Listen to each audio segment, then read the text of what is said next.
Selon Pékin, les 800 comtés les plus pauvres de Chine ont tous été sortis de la pauvreté. Mais cela est-il possible malgré la pandémie et après de graves inondations?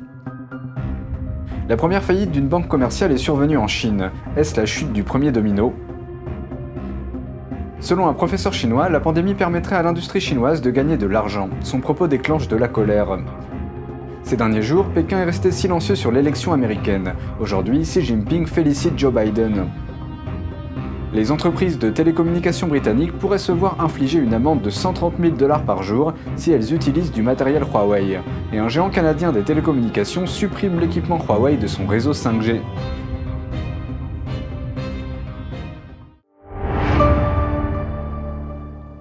Bienvenue dans Regard sur la Chine, je suis Vladian Huitens. Pour commencer, nous portons notre attention vers un commentaire du chef du Parti communiste chinois Xi Jinping. Pékin était resté étrangement silencieux sur les résultats des élections américaines. Mais mercredi 25, Xi Jinping a félicité le candidat démocrate Joe Biden, marquant ainsi la reconnaissance officielle des résultats par la Chine. Dans son message à Biden, Xi a écrit qu'il espère que les deux pays maintiendront un esprit de non-conflit, de non-confrontation. Cela contraste avec la position de fermeté à l'égard de Pékin qui a fait la réputation de l'administration Trump. Le département américain de la santé et des services sociaux a fait le point sur le vaccin. Il a déclaré que les États-Unis pourraient commencer à distribuer des millions de doses autorisées en quelques semaines seulement. La FDA a conclu des accords d'achat avec une société biopharmaceutique pour un maximum de 300 millions de doses pour les Américains. Selon le secrétaire à la santé Alex Azar, la FDA rencontrera son conseil consultatif indépendant sur les vaccins le 10 décembre. C'est une étape clé pour l'autorisation d'un vaccin. Azar a déclaré qu'il pense qu'un vaccin peut être distribué dans les 50 États et 6 zones métropolitaines dans les 24 heures qui suivront l'autorisation. Il a déclaré qu'il s'associe au secteur privé pour administrer le vaccin.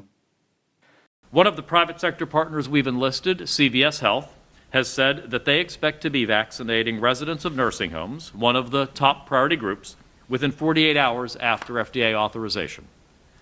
La FDA a donné la priorité aux travailleurs de la santé, aux principaux demandeurs et aux résidents des maisons de soins infirmiers pour qu'ils soient les premiers à se faire vacciner. Hazard prévoit que d'ici le deuxième trimestre de l'année prochaine, tout Américain qui souhaite se faire vacciner pourra le faire. Le général Perna est le directeur de l'opération Warp Speed de l'administration Trump.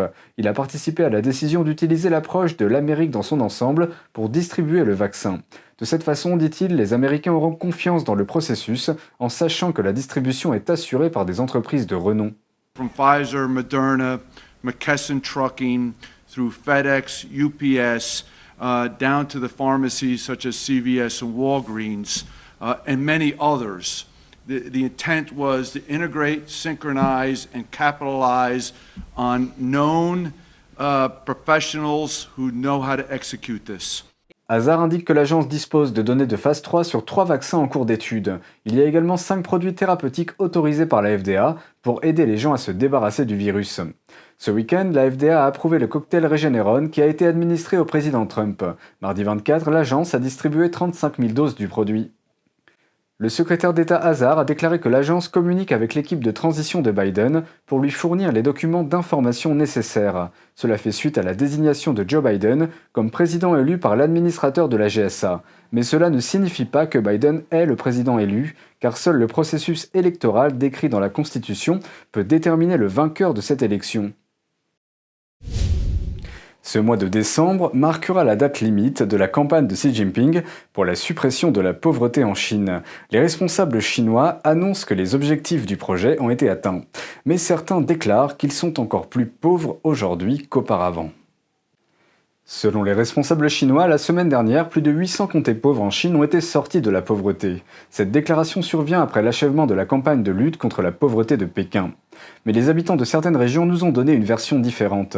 Liangshan, un comté de la province du Sichuan, au sud-ouest de la Chine, a récemment été déclaré comme étant sorti de la pauvreté. Cependant, les habitants continuent d'y subir des conditions de vie inférieures aux normes. Madame Zhang, une agricultrice de Liangshan, a vu cette terre saisie par les autorités du régime. Elle n'a reçu que peu ou pas d'indemnisation et nous décrit ses conditions de vie. 四川脱贫它是造假的，根本就不可能脱贫。我们这个地方的退休户饭都吃不起，这些失地农民50岁以上的打工就没人要，那些70、80岁的老太婆整天就围着那个垃圾桶破捡垃圾为生，根本就没有收入的。山区里面的很多老百姓都是自生自灭的，穿得破破烂烂的，他们根本就不管这些老百姓的。Pai Yang, un universitaire chinois, a déclaré à Radio Free Asia que la véritable raison de cette campagne est de faire économiser de l'argent au gouvernement. Une fois qu'un comté est déclaré comme étant sorti de la pauvreté, le gouvernement fédéral n'a pas besoin de fournir des subventions à la population.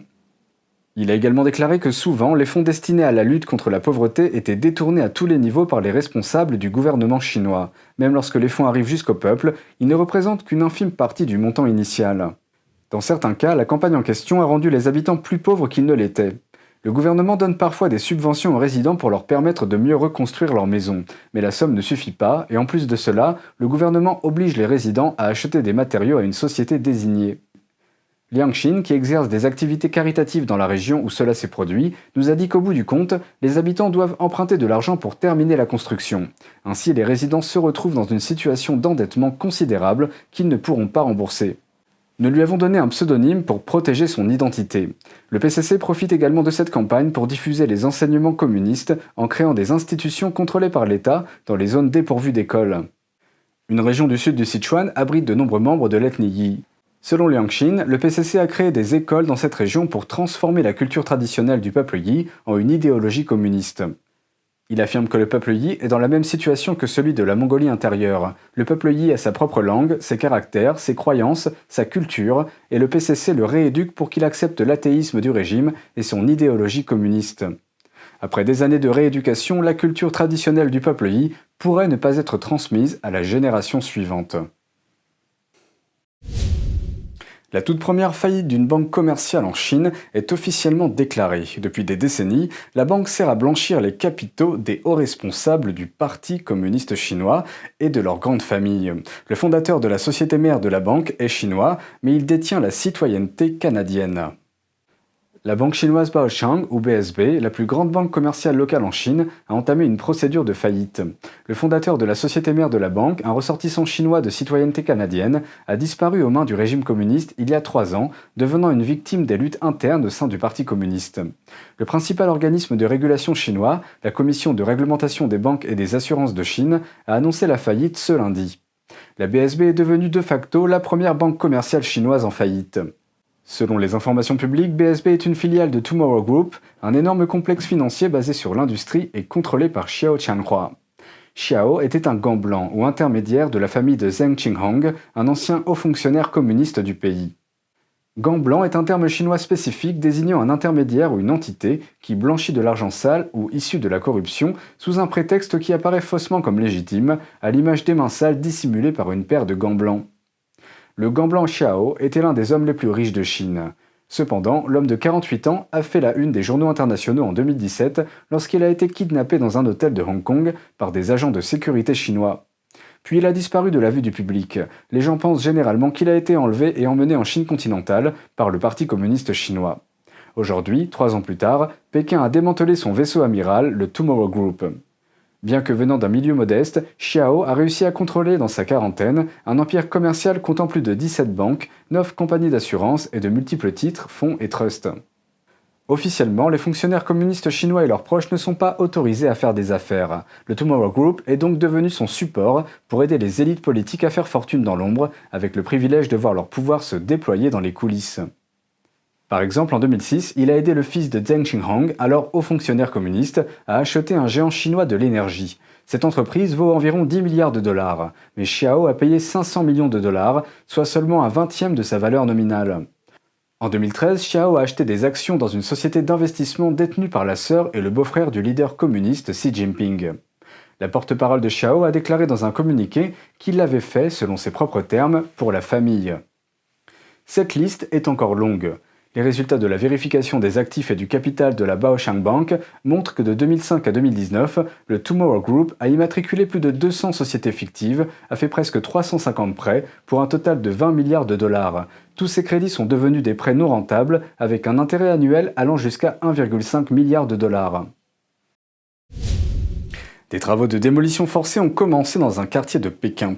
Parmi les habitants de ce quartier, on trouve des professeurs d'université de renom qui sont maintenant expulsés de force. Cette action indique que les autorités chinoises pourraient s'en prendre aux citoyens ayant un certain niveau de statut social. 2 maisons dans un quartier qui se nomme Parc des démonstrations des sciences agricoles de Tiohua, à Pékin, ont été démolies mercredi 18 sans l'accord des habitants. Environ 300 autres maisons de ce quartier devraient suivre, selon le plan de démolition des autorités. Plus de 2000 résidents sont concernés. Certains d'entre eux sont des professeurs d'université renommés. Cela a été rare lors des travaux de démolition forcés du passé, dans lesquels les victimes étaient principalement des personnes ayant peu de statut social et d'influence. La semaine dernière, le quartier a été investi de force par des centaines d'agents de sécurité. Ils ont démonté la clôture de protection mise en place par les propriétaires. Des avis de démolition de maisons ont été affichés et l'approvisionnement en gaz a été coupé. Un des propriétaires, M. Zhang, nous a dit que mercredi 18 au matin, plus de 100 gardes de sécurité vêtus de noir sont arrivés et conduisaient 2 machines pour des travaux de démolition. Pour protéger son identité, nous ne donnerons que son nom de famille.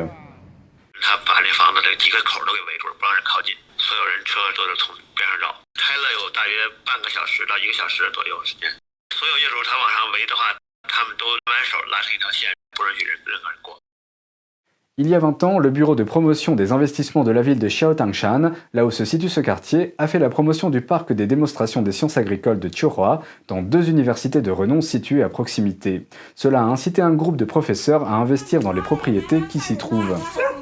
Cependant, la mairie affirme maintenant que ces maisons sont des constructions illégales et qu'elles seront démolies. M. Zhang, furieux, a alors fait remarquer que les documents juridiques qu'il possède portent tous les sceaux officiels des autorités de tous les niveaux.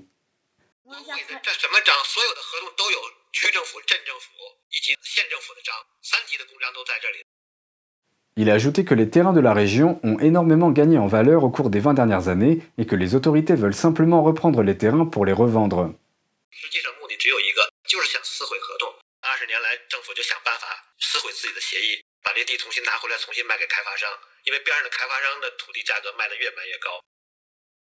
M. Zhang a déclaré que, depuis que la mairie a coupé l'approvisionnement en gaz la semaine dernière, certains anciens résidents doivent rester au sous-sol car ils ne peuvent pas chauffer leur maison. Ils frissonnent de froid.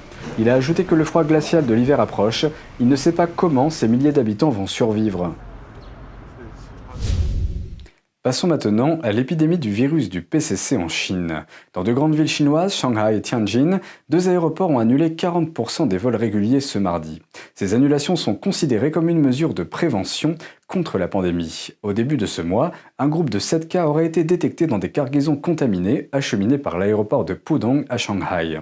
Suite à cette découverte, entre dimanche 22 au soir et lundi 23 au matin, environ 18 000 employés de l'aéroport ont été testés. Des vidéos sur les réseaux sociaux montrent des scènes de chaos. Pendant que les fonctionnaires s'efforçaient de retenir les employés sur place pour les tester. Des vidéos sur les réseaux sociaux montrent des scènes de chaos pendant que les fonctionnaires s'efforçaient de retenir les employés sur place pour les tester. Nous nous intéressons maintenant à l'épidémie à Wuhan, l'épicentre du virus. Plusieurs personnes à Wuhan ont récemment été diagnostiquées une seconde fois comme étant atteintes du virus du PCC. Ils avaient déjà été testés positifs et se sont rétablis il y a plusieurs mois. Mais les autorités chinoises n'ont pas signalé leur cas. Cette information a été communiquée par un citoyen de la province du Hubei du nom de M. Li. Wuhan est la capitale de cette province. M. Li a déclaré à Epoch Times, le média partenaire de NTD, qu'il a pris connaissance de la situation par un ami qui vit à Wuhan. Il dit que dans un hôpital local, des centaines de cas de ce genre ont été détectés. Li a expliqué qu'il pense que l'information a une certaine légitimité, mais il est difficile de déterminer ce qui se passe réellement sans avis officiel des autorités et sans que les médias ne puissent enquêter. Il a ajouté que personne n'osait discuter de la question en public, de peur d'être critiqué ou sanctionné par les autorités pour ce qu'elles appellent propager des rumeurs. Un col blanc de Wuhan a également déclaré à Epoch Times que quelqu'un dans son cercle d'amis a révélé que leurs parents ont été testés positifs le mois dernier. Mais les autorités n'ont pas signalé l'affaire. NTD ne peut pas vérifier cette information de manière indépendante. Les questions concernant la dissimulation du virus par la Chine circulent déjà depuis des mois. Et au début de ce mois, les autorités d'un comté de la province du Hebei ont imposé l'état de guerre similaire à ce que l'on appelle l'état d'urgence en France. Mais en dépit de ce statut, les données officielles ont affirmé que la région n'avait pas trouvé de nouveaux cas de virus au niveau local. Une autre ville du nord de la Chine a elle aussi instauré l'état de guerre. L'annonce a été faite après qu'un seul nouveau cas d'infection a été signalé. Ces mesures inhabituellement sévères ont amené les habitants à se demander si la situation du virus dans cette ville n'était pas plus grave que ce que les autorités laissent entendre. Nous passons maintenant aux commentaires d'une professeure chinoise. Selon les médias chinois, une professeure d'une université chinoise de renom a déclaré que les efforts de Pékin pour combattre le virus du PCC ont généré plus de 10 milliards de dollars de revenus pour 2020. Cela représente environ les 2 tiers du PIB total du pays. La professeure travaille pour l'École nationale de développement de l'Université de Pékin. Ces propos ont été prononcés lors d'une conférence internationale qui s'est tenue le week-end dernier. Un article d'opinion publié sur un site web chinois d'outre-mer commentait sur le sujet. Il faisait remarquer que pendant la pandémie, presque tous les autres pays se mettent au service de leurs citoyens. Cela inclut la gratuité des traitements, des subventions alimentaires, des allocations pour les petits revenus et des allocations chômage. Mais au lieu de cela, le régime chinois a fait payer 10 000 milliards de dollars à 1,4 milliard de personnes.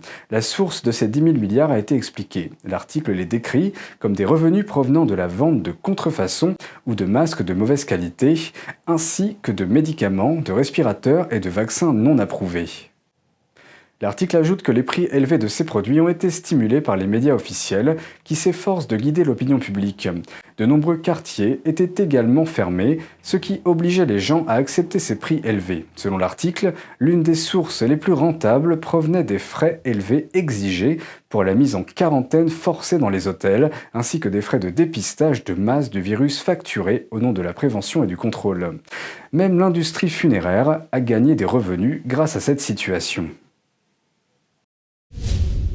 Xu Jinping est un professeur retraité de l'Université normale nationale de Taïwan. Il a été condamné par un tribunal chinois à 4 ans de prison pour des allégations d'espionnage. La décision prise à son encontre a été confirmée mardi 24 par la porte-parole du bureau des affaires taïwanaises de Pékin.